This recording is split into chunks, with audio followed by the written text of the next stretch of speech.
ધોરણ 12 કોમર્સ વિષય account chapter number 2 દાખલા નંબર 13 સૌથી પહેલા આપણે બાકીઓની અસર આપી દઈએ તો જો ઉપર આપેલો છે તારીખ આપી છે તો પછી તારીખનો કોલમ બનાવવો પડશે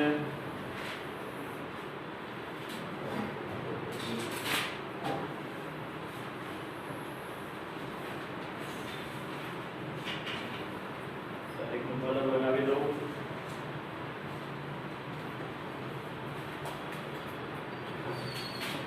સૌથી પહેલા બંને બાજુ એક એક લીટી છોડી દેજો બાકી લખવા માટે તો લખો ઉપર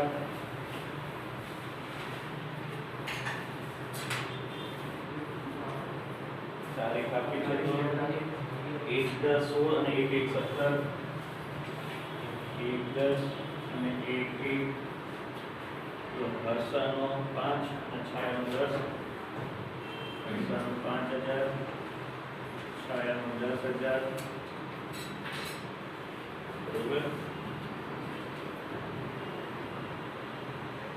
એ ચાલુ ખાતું આપ્યું છે એટલે કે ચાલુ ખાતાની બાકી ઉધાર છે હર્ષાનો તો અહીં ઉપર તો લખી નાખો બા આ લાવ્યા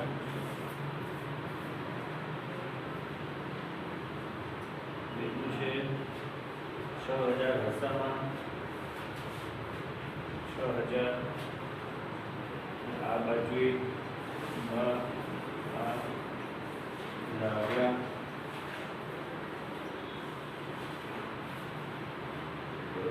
પછી મૂડી પર વ્યાજ જો હવે ખાસ હવાલા છે મૂડી પર વ્યાજના તો જો અહીંયા આગળ મૂડી તમે કઈ રીતે છોડ દો તમે બરોબર મૂડી પર વ્યાજ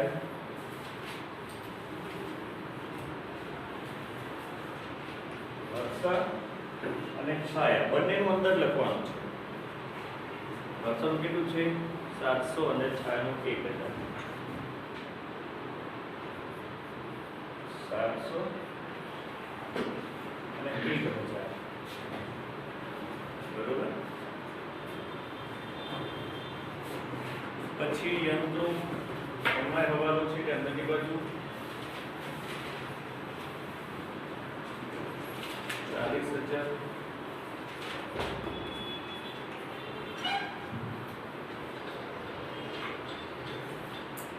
પછી લોન પર વ્યાજ 200 તો નામની ઉધાર બાજુ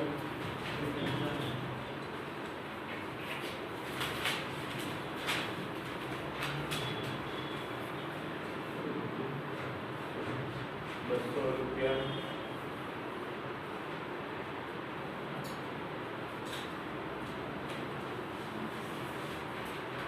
પછી પગાર આ ભાગીદારનો પગાર કહેવાય સોરી પેઢીનો પગાર છે એટલે નાનુમાં લખવાનો 13000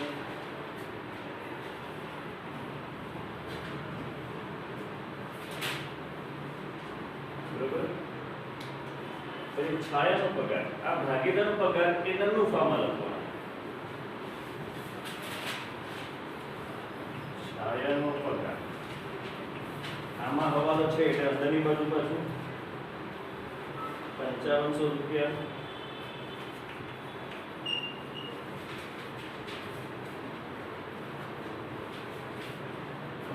બરોબર પછી દેવાદારો અહીંયા આગળ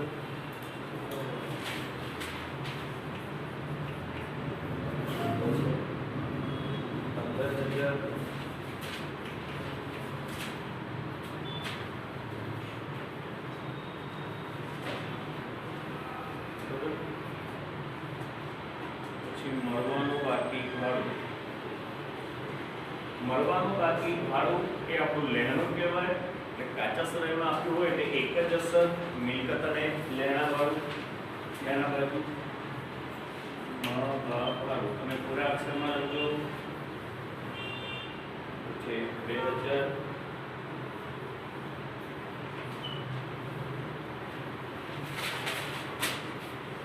પછી ઘાલ ખાત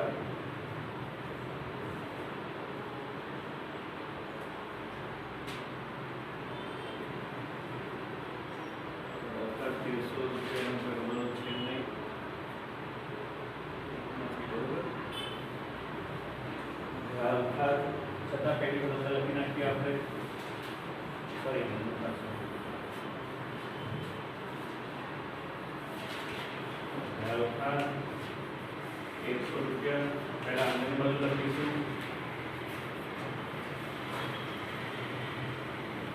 બરોબર પછી માલસ્ટોક 31 તારીખ આપી છે કયો સ્ટોક કહેવાય આખર સ્ટોક તો એમ એક જ જણામાં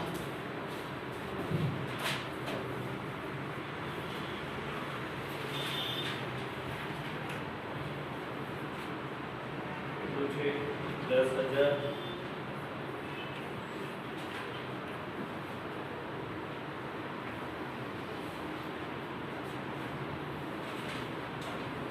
બરોબર પછી વીમા પ્રીમિયમ આમાં હવાલો છે તો નંદુની ઉધાર બાજુ 2000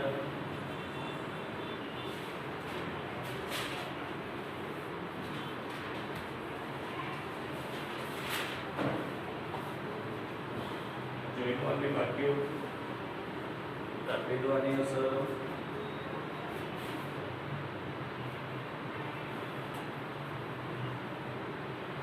બરોબર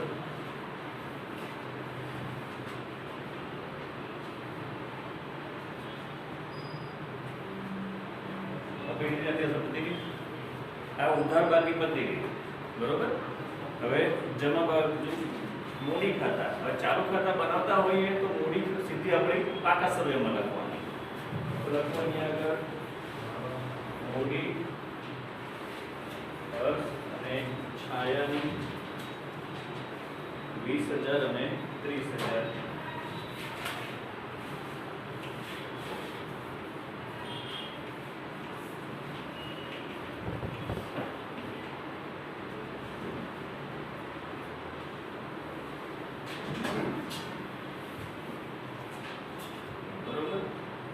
ચાલુ ખાતું છાયાનો જમા બાકી છે જમા બાજુ કેટલું છે 4,000 વર્ષામાં ટેક્સ છાયામાં આ સી એટલે છાયા બરોબર પછી ઉપર પર ગયા જો આમાં આપેલું હોય તો નંદનું પાણી જમા બાજુ ઉપર એક લીટી છોડી દેજો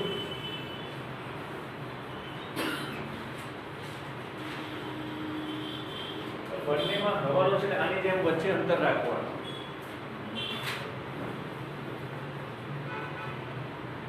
100 અને 50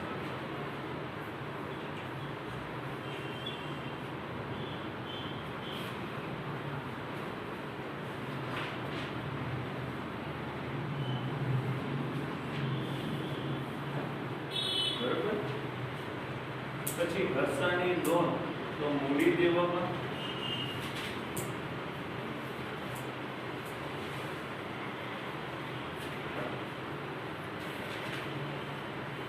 કેટલી છે 10,000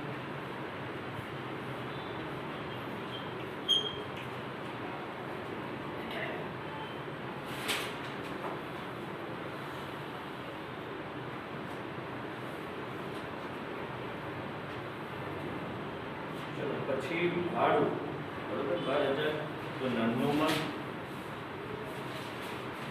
અહીંયા ડિગ્રી છોડી દીધું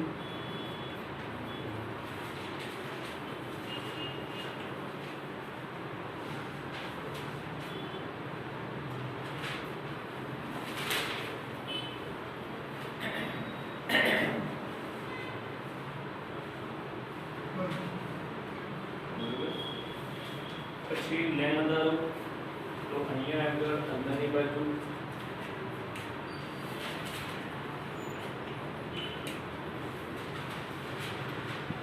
$5,000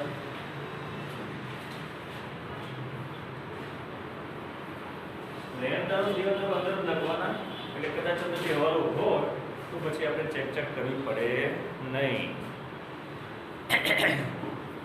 લખી ગયું વેપાર ખાતું કાચા સમયમાં વેપાર ખાતું લખેલું હોય તેનો મતલબ શું થયો કે આ કાચો નફો કે કાચી ખોટ છે જમા બાજુ આપેલું હોય તો એને કાચો નફો કહેવાય એ જમા બાકી કહેવાય બરોબર ઉધાર બાજુ હોય તો ખોટ કહેવાય એટલે એની અસર આપણે નાનું આપીશું તો અહીંયા લખીશું પહેલા સોરી હવે જોઈ પકડી ગયું અહીંયા કે પાછું હવાલામાં જોઈ લેવાનું અહીંયા વેપાર ખાતું આપેલું હોય એટલે કાચો નફો કાચી ખોટ થઈ, પરંતુ હવાલામાં જો કોઈ હવાલો હોય તો પછી એની અસર પછી વેપાર ખાતામાં આપવાની.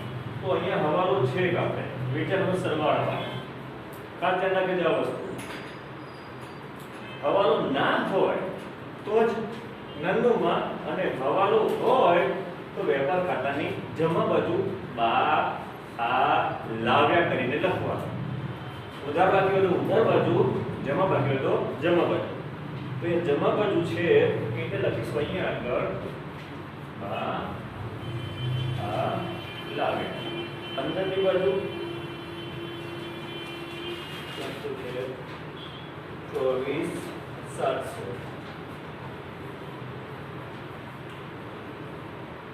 ખાસ ધ્યાન રાખજો આ વસ્તુ, એટલે હવાલો પેલા વાંચી લેવાનો.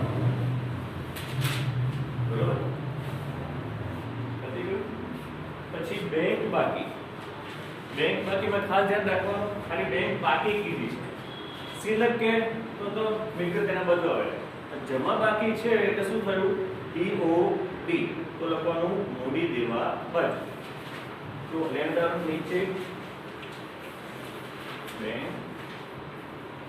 બાકી કેટલી છે? 54,50.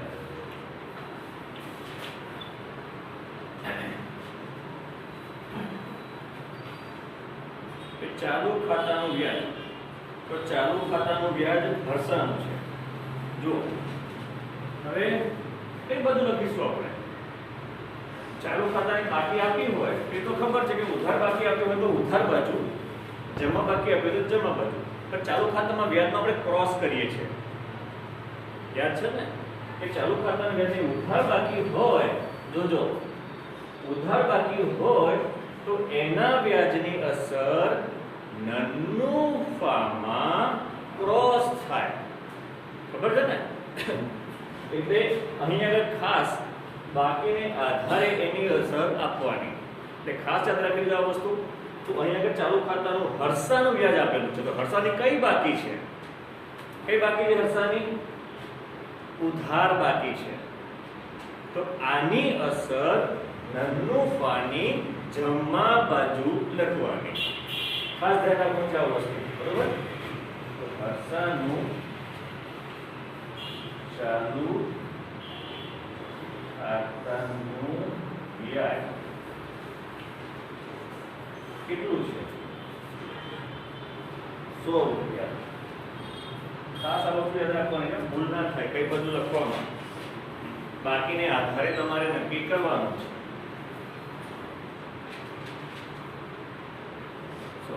હવે ઉપલબ્ધ ખાતું. ઉપલબ્ધ ખાતું અત્યારે નહીં લખવાનું. ક્યારે લખવાનું? બધાની અસર આપી દઈએ, ખબરની બધી અસર આપી દઈએ તો તફાવત આના જેટલો આવે તો જ લખવાનું. હવાલા બધાની અસર સાચી આપી હોય તો તફાવત આવશે નહીં. કઈ ભૂલ થઈ હોય તો આનો તફાવત આવશે. બરોબર? એટલે ઉપલબ્ધ ખાતું અત્યારે લખવાનું નહીં. બરોબર? જોઈ લો એકવાર. કોઈ અસર બાકી રહી નથી જતી ને? ખ્યાલ આવી ગયો?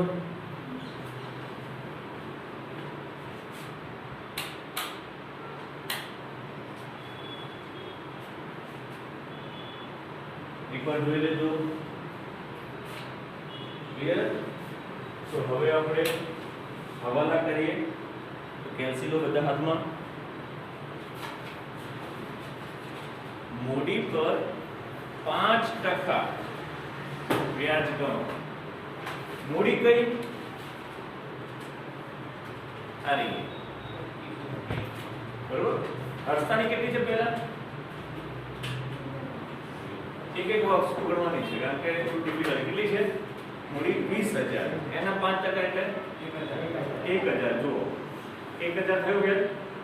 હવે મૂડી પર વ્યાજ અહીંયા લખેલું છે આપણે, જો આપેલું છે આપણે 1000 આપવાનું હતું અને 700 આપેલું છે. એટલે શું થયું? ચૂકવવાનું બાકી. ખ્યાલ ધ્યાન રાખવું છે આની અંદર. તો નફાની ઉધાર બાજુ આ હર્ષામાં પ્લસ ચૂકવવાનું બાકી. 1000 વ્યાજ હતું તો 700 આપે તો કેટલું બાકી રહ્યું? 300. 300 લખવાના ખાલી અહીંયા. એટલે બહારની બાજુ 1000 રૂપિયા થઈ ગયા. ખ્યાલ આવ્યો? બરોબર. હવે આ 300 ની બીજી અસર ચાલુ ખાતાની જમા બાજુ આપવાનું. તો અહીં આગળ મૂડી પર વ્યાજ હરસાનું જે વધારે આપ્યું એ જ કાર્ય 1000 રૂપિયા નહીં. ધ્યાન રાખજો વસ્તુ ખાસ 300 રૂપિયાની જ અસર આપવાની છે. આ તમે ખાસ ધ્યાન રાખવાનું છે. આવી બરોબર. હવે એવી રીતે છાયાનું ગણો 30000 નું 5% 1500 થયું. હવે અહીંયા કેટલું આપેલું છે? આપણે 1000 આપેલું છે. કેટલું બાકી રહ્યું? 500. એ પણ પ્લસ ચૂકવવાનું બાકી 500 રૂપિયા. એટલે બહારની બાજુ થઈ ગયું 1500. આ જે વધારાનું આવ્યું એની ફરી વ્યાજની અસર કેટલી આવી? 500 રૂપિયા. હવે છેલ્લી તારીખ લખી નાખજો. કઈ તારીખ છે છેલ્લી? 31/9/17. પૂરેપૂરું લખી નાખજો. આ બધામાં 31/9/17 હવાલાની અંદર. આમાં સરળની અસર 1/4/16. આમાં 1/4/16. બાકી બધામાં 31/3/17 અસર આપવાની તારીખોમાં. ખ્યાલ આવી ગયો બધાને? ખબર પડી? આની અંદર ખાસ યાદ રાખી લેજો. એવી રીતે ઉપર પર 6% વ્યાજ. તો ઉપરની તારીખો છે અલગ અલગ. જોજો એકનો ઉપર 1/10 છે. ખ્યાલ છે ને? જો 1/10 એટલે એનું વ્યાજ કેટલું ગણાશે? 10, 11, 12, 1, 2, 3. 6 મહિનાનું ગણાશે. કેટલા ટકા છે? 6%. કેવી રીતે ગણવાનું? તો કે 5000 ઉપર છે ને, 5000 ગુણ્યા 6% અને 6 મહિના થયા ને 6/12. કેટલું આવ્યું? આવી રીતે ગણો. 150 આવ્યું. હા 150 આવ્યું. બરોબર. જોજો હવે આવ્યું 150. બરોબર. હવે જુઓ કોનું વ્યાજ છે? આપણે હર્ષાનું. તો હર્ષાનું વ્યાજ લખેલું છે 150 આપવાનું હતું, સોરી લેવાનું હતું અને 100 રૂપિયા આપણે લીધેલું છે. તો બાકી કેટલું રહ્યું? 50 રૂપિયા. તો એ 50 રૂપિયાની અસર આપવાની પ્લસ બાકી 50 રૂપિયા. એટલે બહારની બાજુ થયું 150.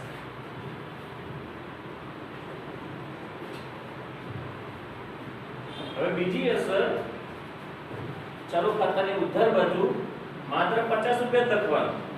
બરોબર. તો અહીંયા આગળ તારીખ 31/3 ઉપાડ પર વ્યાજ હર્ષાનું કેટલું આવ્યું? માત્ર 50 રૂપિયા.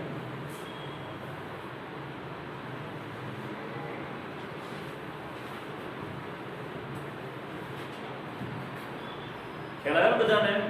બરોબર. તો આવી રીતે છાયાનું કરો છો. બરોબર. તો છાયાનો ઉપર કેટલો છે? 10000.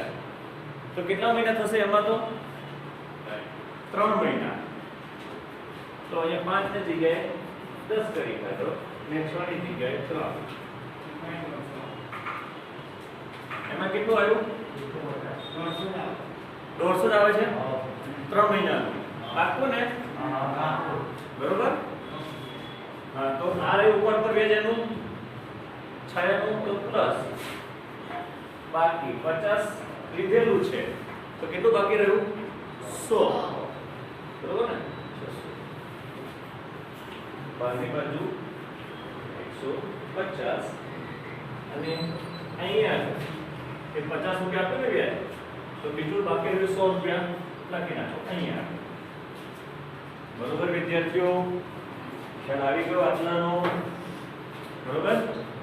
આજે આપણે રાખીએ છીએ. બાકીના અવારની અસર બીજા પીરિયડમાં આપીશું આપણે. છે